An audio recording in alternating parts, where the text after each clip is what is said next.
The Adventures of Pinocchio by Carlo Collodi. Chapter 31 Finally the wagon arrived. It made no noise, for its wheels were bound with straw and rags. It was drawn by 12 pair of donkeys, all of the same size, but all of different color. Some were gray, others white, and still others a mixture of brown and black. Here and there were a few with large yellow and blue stripes. The strangest thing of all was that those 24 donkeys, instead of being iron shod like any other beast of burden, had on their feet laced shoes made of leather, just like the ones boys wear. And the driver of the wagon? Imagine to yourselves a little fat man, much wider than he was long, round and shiny as a ball of butter, with a face beaming like an apple, a little mouth that always smiled, and a voice small and wheedling like that of a cat begging for food. No sooner did any boy see him than he fell in love with him, and nothing satisfied him but to be allowed to ride in his wagon to that lovely place called the Land of Toys. In fact, the wagon was so closely packed with boys of all ages that it looked like a box of sardines. They were uncomfortable, they were piled one on top of the other, they could hardly breathe, yet not one word of complaint was heard. The thought that in a few hours they would reach a country where there were no schools, no books, no teachers, made these boys so happy that they felt neither hunger, nor thirst, nor sleep, nor discomfort. No sooner had the wagon stopped than the little fat man turned to Lamp-Wick. With bows and smiles, he asked in a wheedling tone, "Tell me, my fine boy, do you also want to come to my wonderful country?" "Indeed I do." "But I warn you, my little dear, there's no more room in the wagon. It is full." "Never mind," answered Lamp-Wick. "If there's no room inside, I can sit on the top of the coach." And with one leap he perched himself there. "What about you, my love?" asked the little man, turning politely to Pinocchio. "What are you going to do? Will you come with us, or do you stay here?" "I stay here," answered Pinocchio. "I want to return home, as I prefer to study and to succeed in life." "May that bring you luck." "Pinocchio," Lamp-Wick called out, "listen to me. Come with us and we'll always be happy." "No, no, no." "Come with us and we'll always be happy," cried 4 other voices from the wagon. "Come with us and we'll always be happy," shouted the 100 and more boys in the wagon, all together.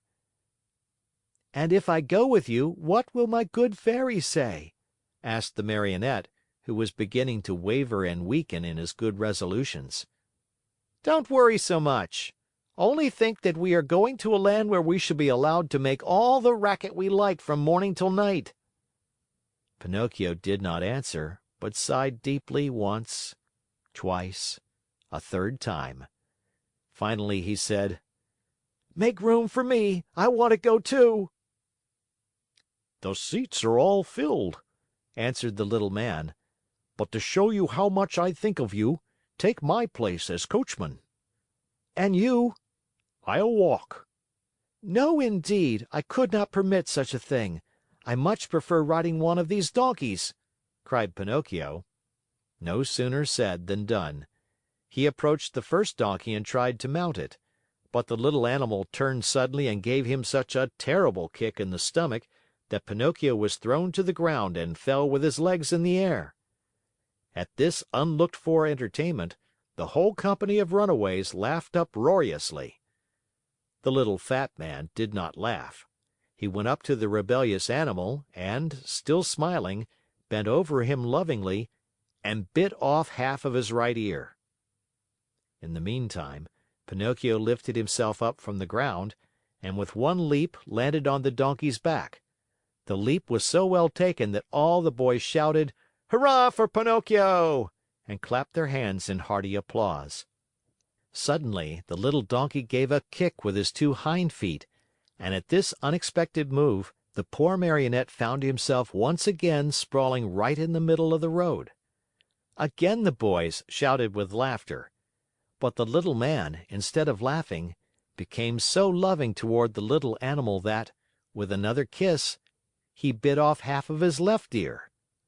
"You can mount now, my boy." He then said to Pinocchio, "Have no fear. That donkey was worried about something, but I have spoken to him and now he seems quiet and reasonable." Pinocchio mounted and the wagon started on its way. While the donkeys galloped along the stony road, the Marionette fancied he heard a very quiet voice whispering to him: "Poor silly! You have done as you wished, but you are going to be a sorry boy before very long." Pinocchio, greatly frightened, looked about him to see whence the words had come, but he saw no one. The donkeys galloped, the wagon rolled on smoothly, the boys slept, Lamp-Wick snored like a dormouse, and the little fat man sang sleepily between his teeth.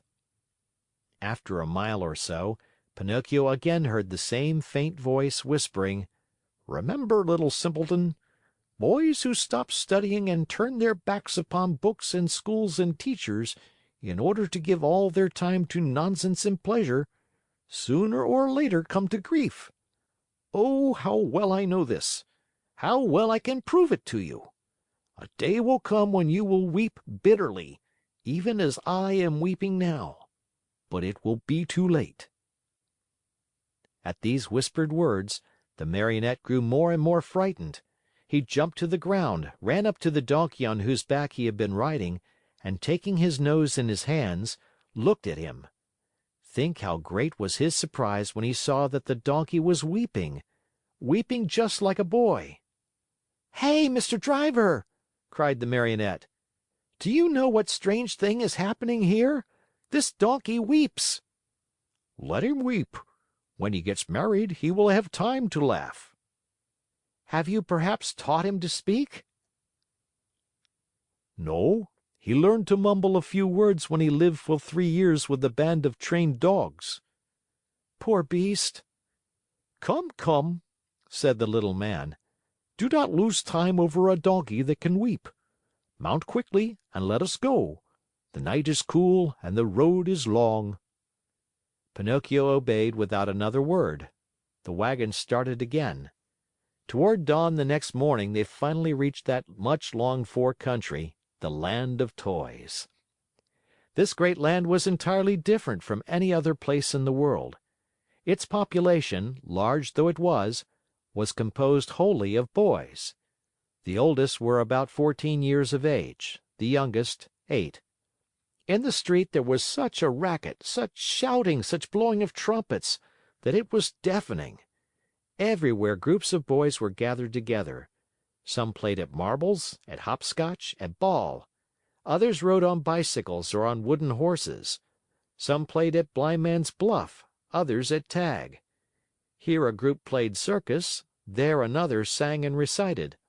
A few turned somersaults, others walked on their hands with their feet in the air. Generals in full uniform leading regiments of cardboard soldiers passed by. Laughter, shrieks, howls, catcalls, hand clapping followed this parade.